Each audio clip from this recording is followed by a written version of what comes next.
नमस्कार दोस्तों, आज हम बात करेंगे भारत संविधान के एक बहुत ही खास हिस्से के बारे में, सिक्स्थ शेड्यूल के बारे में, जिसका वर्तमान में सीधा संबंध भारत की नॉर्थ ईस्ट के कुछ राज्यों में रहने वाले ट्राइबल एरियाज से है। भारत संविधान के आर्टिकल 244 और 275 शेड्यूल 6 से संबंधित हैं। असम, मेघालय, त्रिपुरा और मिजोरम के ट्राइबल एरियाज के एडमिनिस्ट्रेशन के लिए बनाया गया था।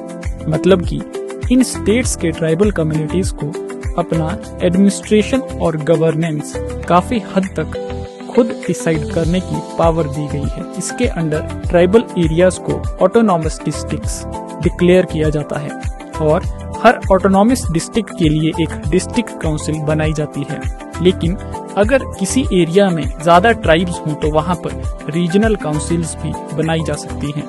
इन काउंसिल्स के मेंबर्स को डायरेक्टली इलेक्शंस के थ्रू चूज करते हैं और कुछ मेंबर्स को वहां के उस राज्य के गवर्नर द्वारा भी नॉमिनेट किया जाता है। यह काउंसिल्स अपने उस एरिया की मिनी पार्लियामेंट की तरह काम करती है, जिसके पास कुछ पावर्स होती हैं, जैसे कि लैंड और फॉरेस्ट के यूज के लिए कुछ रूल बनाना, एग्रीकल्चर और शिफ्टिंग कल्टीवेशन को रेगुलेट करना यानी कि जूम कल्टीवेशन को रेगुलेट करना, विलेज और टाउन काउंसिल्स एस्टेब्लिश करना, मैरिज, डाइवोर्स और इनहेरिटेंस के लॉज का ड्राफ्ट बनाना, प्राइमरी स्कूल्स, डिस्पेंसरीज या फिर लोकल मार्केट्स को एस्टेब्लिश करना, टैक्सेस कलेक्ट करना और इवन माइनिंग के रॉयल्टी का कुछ हिस्सा भी इन डिस्ट्रिक्ट काउंसिल्स को मिलता है। मतलब कि यह अपनी इकोनॉमी को भी इन सभी चीजों पर काउंसिल्स एक्ट का ड्राफ्ट बना सकती है, लेकिन उस ड्राफ्ट को लागू करने के लिए फाइनल पावर जो है गवर्नर या फिर कुछ केसेस में प्रेसिडेंट के पास होती है। इन 4 राज्यों की